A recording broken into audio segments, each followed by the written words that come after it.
દાંત કાઢ્યા પછીની સૂચના ઘણીવાર અમને પેશન્ટ પૂછતા હોય તો એ હું તમને કહીશ. દાંત કાઢ્યા પછી કેટલી વસ્તુની ધ્યાન રાખવાની હોય છે. સૌથી પહેલી વસ્તુ કે 24 કલાક સુધી બહાર નથી થૂકવાનું. જે પણ થૂક આવે કે લોહી આવે બધું અંદર ઉતારી જવાનું છે. બહાર અગર જો થૂક કરીએ ને તો એનામાંથી આપણો જે જામેલો લોહી હોય એ નીકળી જાય, અને જામેલો લોહી અગર જો નીકળી જાય તો ત્યાં પાછો બીજી વાર લોહી જામે નહીં. એના લીધે રૂજ આવવામાં ટાઈમ લાગી શકે. બીજી વસ્તુ છે કે ખાવામાં શું ખાવાનું, તો હલકું ખોરાક ખાવાનું. દાલ, રાઈસ, ખીચડી, ઠારીને બારે થૂક નથી કરવાની, ત્યાં જીભ અને આંગળી નથી રાખવાની, ને ઢીલું ને પોચું ખોરાક ખાવાનું, ને આઈસ એપ્લિકેશન કરવાની હોય છે. જે આઈસ એપ્લિકેશન છે એ ખાલી પહેલા 24 કલાક સુધી જ કામ આવે છે, પછી આઈસનો કાંઈ મેજર રોલ નથી. અને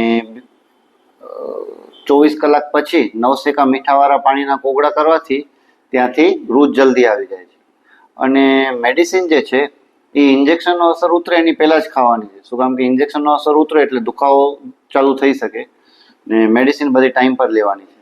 આટલીક વસ્તુની ધ્યાન રાખશો તો દાંત કાઢ્યા પછી કાંઈ જ પ્રોબ્લેમ નહીં આવે. Thank you.